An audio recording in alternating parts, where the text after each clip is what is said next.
Olá, você que nos assiste pela Rede Alesp. A partir de agora, você acompanha aqui ao vivo, direto do plenário Juscelino Kubitschek, a sessão ordinária de hoje, segunda-feira, 7 de outubro de 2019. A partir deste momento, preside os trabalhos da Casa o deputado Coronel Telhada, do Progressistas. Presente o número regimental de senhoras deputadas e senhores deputados, sob a proteção de Deus, iniciamos nossos trabalhos. Essa presidência dispensa a leitura da ata da sessão anterior e convida a nobre deputada Alessi Brandão para ler a resenha do expediente. Senhor presidente, temos aqui uma indicação do nobre deputado Frederico Dávila, que seja determinado às equipes técnicas da Secretaria da Educação que empreendam esforços a fim de que seja mantido o curso de Engenharia Industrial Madeireira no campus experimental de Itapeva. Somente isso, senhor presidente. Muito obrigado, senhora deputada Alessi Brandão. Pequeno expediente, deputados inscritos. Primeiro deputado Paulo Lula Fiorilo, deputado Conte Lopes, deputada Alessi Brandão. Vossa Excelência tem o tempo regimental.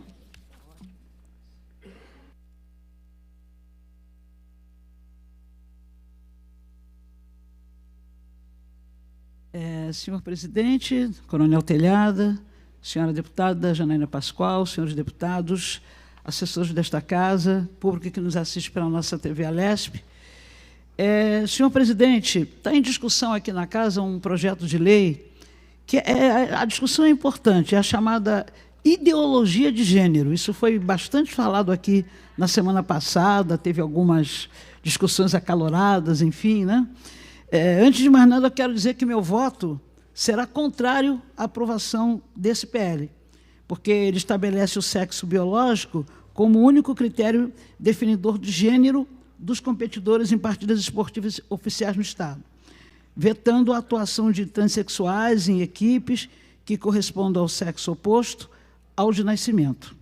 Entretanto, não é sobre isso que eu quero falar. Eu quero manifestar sobre o prejuízo que a falta de informação traz para a sociedade e o quanto isso pode ser usado para retirar ou restringir os direitos das minorias.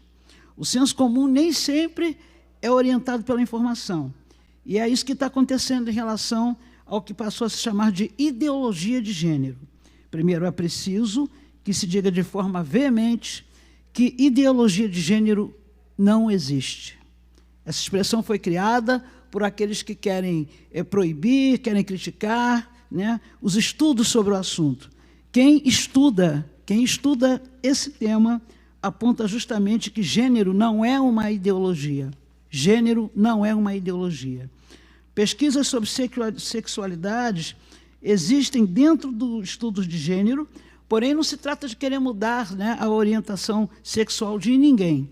Até porque pesquisadores não acreditam que a orientação sexual ou a identidade de gênero das pessoas sejam modificáveis. Mas vejam só que interessante, nos estudos de gênero estão as pesquisas sobre violência doméstica, violência sexual, feminicídio, desigualdade econômica, maternidade, sentimentos, racismos e o respeito à diversidade sexual. E sim, os estudos de gênero têm mostrado para a sociedade que existem sujeitos que até então eram apagados historicamente como gays, bissexuais, transexuais, lésbicas, enfim, e que esses sujeitos têm direito à cidadania plena. Cidadania plena. Portanto, a pergunta que fica dessa tentativa de barrar esse tema no debate político é o seguinte: a quem interessa silenciar esses segmentos? A quem interessa que a população ignore o que, de fato, são os estudos de gênero e por que eles são tão importantes para a construção de uma sociedade mais igualitária? A quem interessa? Nós, como parlamentares, eu acho que a gente deveria ter compromisso com a verdade e não o contrário, porque nós estamos vendo esse debate aqui na casa e é uma coisa que eu acho que vai se prolongar por muito tempo, porque nem todo mundo entende, mas a gente pergunta sempre para quem é do assunto, quem é especialista nessas coisas, para você poder ter realmente uma ideia, uma reflexão sobre o tema, sobre a pauta. Porque ficar de forma, sabe, muito simples e porque questões até religiosas, sabe, fazendo aqui troca de ofensas, enfim, às vezes fica uma balbúrdia aqui dentro desse plenário por causa da ideologia de gênero, que é uma coisa que não existe. Se você fala com pesquisadoras e pesquisadores, eles vão falar isso para você. Então, como eu gosto muito de perguntar tudo antes de sair me atirando assim nas coisas, eu procuro saber direitinho como é que é para poder chegar aqui e poder explicar a nossa posição. Muito obrigada, senhor presidente. Muito obrigado, senhora deputada. Antes de prosseguirmos na relação, queria dar ciência aos senhores deputados dos seguintes ofícios. Senhoras deputadas, senhores deputados, esta presidência, atendendo solicitação do nobre deputado Tenente Nascimento, altera a finalidade da sessão solene, convocada para o dia 1º de novembro de 2019, às 20 horas, para homenagem ao Comando de Aviação da Polícia Militar do Estado de São Paulo, João Negrão, e aos heróis de Brumadinho. Senhoras deputadas e senhores deputados, essa presidência, atendendo solicitação do nobre deputado Tiago Auríquio, convoca Vossas Excelências nos termos do artigo 18, inciso 1, letra R, do Regimento Interno, para uma sessão solene a realizar-se no dia 22 de novembro de 2019, às 20 horas, com a finalidade de comemorar os 142 anos da cidade de São Caetano do Sul. Senhoras deputadas e senhores deputados, essa presidência, atendendo solicitação da nobre deputada Maria Lúcia Amari, convoca Vossas Excelências nos termos do artigo 18, inciso 1, letra R, do Regimento Interno, para uma sessão solene a realizar-se no dia 25 de novembro de 2019, às 20 horas, em homenagem ao aniversário da Casa Hunter. Eu solicito que a senhora deputada Leci Brandão assuma a presidência dos trabalhos. Nesse momento, assume o comando aqui dos trabalhos desta sessão ordinária, para a fala do deputado Coronel Telhada, a deputada Leci Brandão, do PCdoB. Nesse momento, na tribuna, o deputado Coronel Telhada, do Progressistas. Seguindo a lista de oradores inscritos, convoco o deputado Carlos Janazzi, deputado Rodrigo Gambale, deputado Coronel Telhada. Tenha Vossa Excelência o uso da palavra pelo tempo regimental. Muito obrigado, deputada Leci Brandão, que preside essa sessão, deputada Janaína Pascoal, senhores funcionários e assessores aqui presentes. Quero saudar nossa assessoria policial militar, na figura dos 2 PMs aqui presentes, que sempre aqui estão com nossa segurança, tratando com muito carinho aqui os deputados. Cumprimentar a todos que nos assistem pela rede Alesp. Senhora presidente, eu quero iniciar falando que no último sábado se completou mais um ano da Constituição Política do Estado de São Paulo. A Constituição completou 30 anos nesse último dia 5 de outubro. Então, é uma data para nós lembrarmos aqui. Acho que já está na hora de rever alguns pontos, né? Porque 30 anos se passaram e muitas coisas aí precisam ser conversadas novamente. Na última sexta-feira, nós tivemos nessa casa aqui uma sessão solene na entrega da medalha do colar de honra ao mérito legislativo. Eu tive a oportunidade aqui de homenagear 2 pessoas ímpares da história nacional, não só paulista, o boxeador Éder Joffre, que se encontra com 83 anos, e o animador, o comediante Carlos Alberto de Nóbrega, da Praça é Nossa, 2 figuras aí excelentes, que estiveram conosco nessa noite passada de sexta-feira, no dia 4 de outubro, e nós pudemos aqui homenageá-los em nome da Assembleia Legislativa. Infelizmente, mais uma morte a lamentar de um policial militar no Rio de Janeiro, do soldado Ednilton Mendes Francisco Júnior, de 32 anos, jovem, que estava inclusive preparando a festa do filho dele de 6 anos, mas não houve tempo de comemorar o aniversário do filho, porque na última quarta-feira ele estava em patrulhamento com outros policiais militares, quando ele foi baleado na cabeça, na Estrada dos Bandeirantes, na Avenida Comandante Guaranis. Ele estava de serviço e foi baleado na cabeça, chegou a ser socorrido no Hospital da Barra da Tijuca, mas infelizmente faleceu. O PM Ednilton estava na Polícia Militar há 6 anos e deixou esposa e um filho.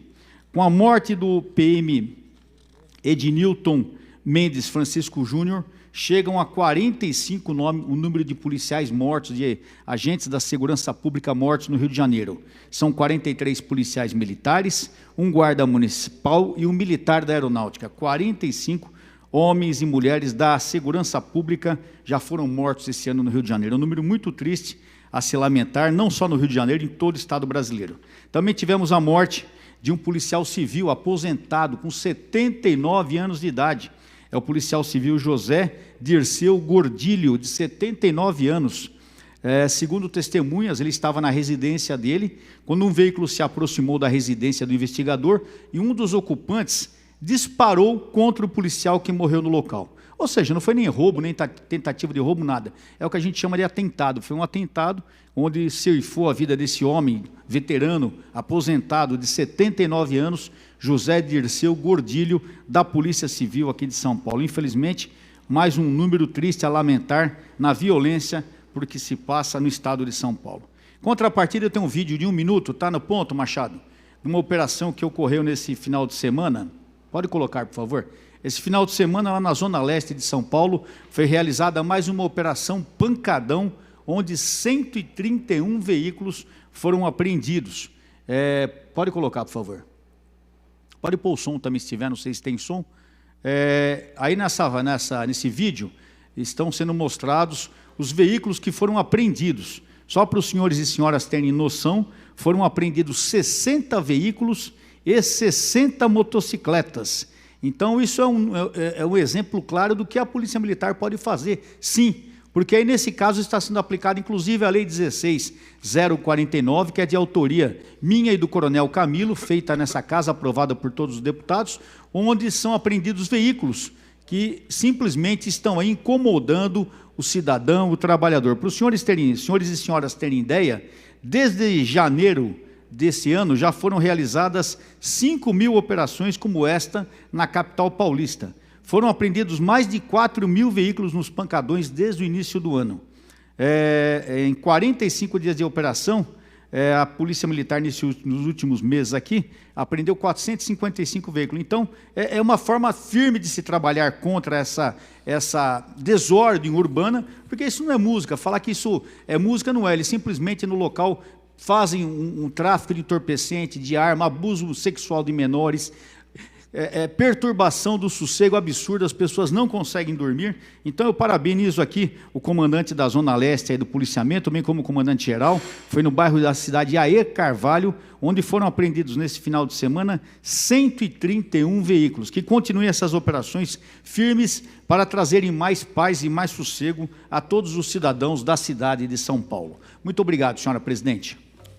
Obrigada, coronel. Seguindo a lista de oradores, deputado Major Meca, deputado Reinaldo Augusto, professora Bebel Lula, deputado Gil Diniz.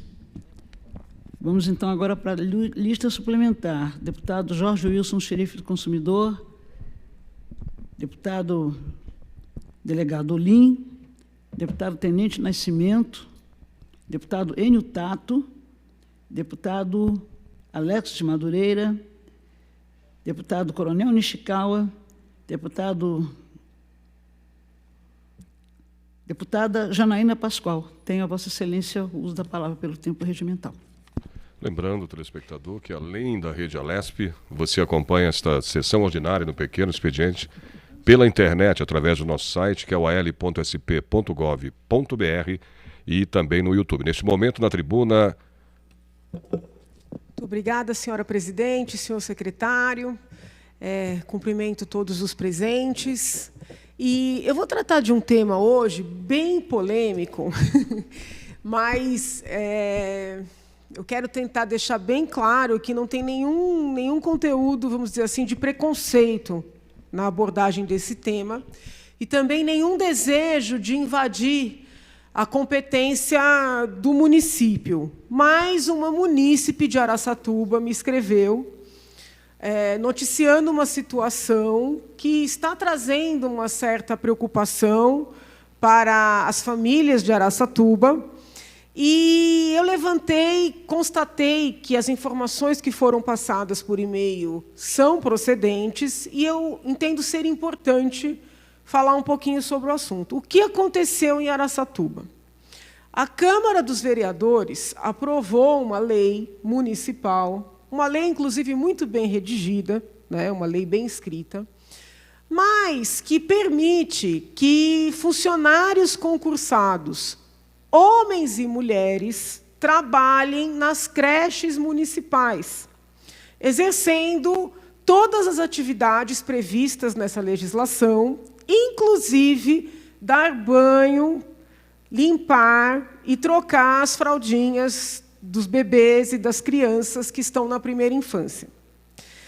É óbvio que existem pessoas boas e pessoas más, tanto do sexo masculino, como do sexo feminino, como da orientação sexual hétero ou homo, ou gênero trans.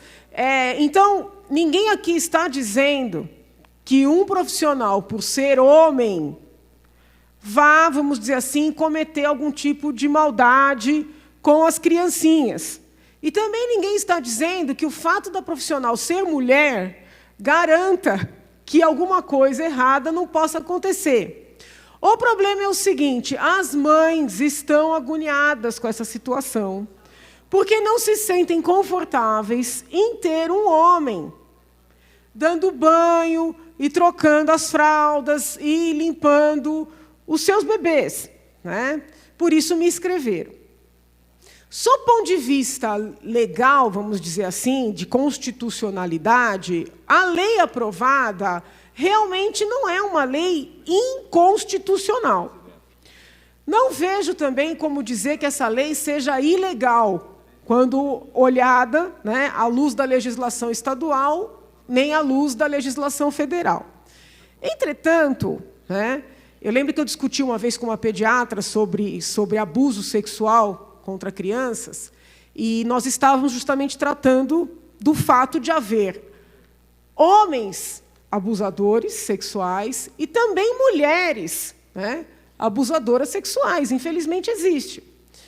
E eu lembro que essa pediatra disse, mas a agressão sexual, quando praticada por um homem, ela tem reflexos piores, né, porque o pênis gera resultados mais danosos para a pessoa que é vítima, seja criança, seja adolescente, seja adulto. Então, é difícil falar sobre o tema assim, né, numa sessão, mas eu entendo que é importante. Então, muito embora a lei não seja inconstitucional e não seja ilegal, existe uma situação de fato que se impõe, né? Muitos são os casos de abusos. Quando os abusos são praticados por homens, os efeitos desses abusos são mais deletérios. Então, nós temos que compreender a preocupação dessas famílias. O que eu venho fazer aqui na data de hoje? Primeiro, trazer a situação para o conhecimento dos parlamentares estaduais, para que nós possamos, já estou fazendo isso lá no meu gabinete, avaliar a possibilidade e a oportunidade de, numa lei estadual, proibir que esse tipo de trabalho seja realizado por pessoas do sexo masculino. Isso não significa que eles não possam fazer outras atividades, recreação, né, atividades de educação física, aulas mesmo de arte. Mas essa atividade mais íntima, nós poderíamos pensar numa lei para que apenas mulheres pudessem desempenhar. É polêmica, eu sei que é, mas eu estou convidando os colegas a refletir. Por outro lado, fica aqui o meu pedido para o prefeito de Araçatuba, para o secretário ou secretária estadual de Araçatuba e os senhores vereadores. Eu li manifestação de vários vereadores, alguns são favoráveis, outros são contrários, eu respeito isso. Mas que, na medida do possível, baixassem lá uma norma disciplinando que essas atividades mais, vamos dizer assim, íntimas com as crianças, não fossem desempenhadas por pessoas do sexo masculino. Isso não vai só atender à expectativa da população, que eu acho que é legítimo ter essa expectativa, vai atender também à segurança do próprio funcionário. E aí fala a advogada. Se essas mães já estão cismadas, se as autoridades insistirem, não é nem por mal, mas qualquer situação vai fazer com que essas mães entendam que houve um abuso. Então, por precaução, né, eu peço, sugiro, que essas atividades de dar banho, limpar o bumbum, né, acompanhar no banheiro, trocar a fraldinha, não sejam desempenhadas por funcionários do sexo masculino. Isso não é preconceito, isso é lidar com o dado da realidade, né, é também atender a expectativa dessas mães. Não é porque as escolas são públicas, as creches são públicas, que os tomadores do serviço não podem ser ouvidos, não podem opinar e têm que compactuar com qualquer tipo de decisão que seja tomada a respeito do trato dos seus filhos. Então, fica aqui um convite aos colegas para refletirem sobre a viabilidade de uma legislação, podemos até fazer em conjunto, e um conselho, um pedido para as autoridades de Araçatuba para que compreendam que é melhor evitar qualquer situação duvidosa, até para não expor o funcionário a qualquer tipo de acusação, também constrangimento, que não seria justo com o próprio funcionário. É isso, senhora presidente. Muito obrigada. Esqueci. Obrigada, deputada.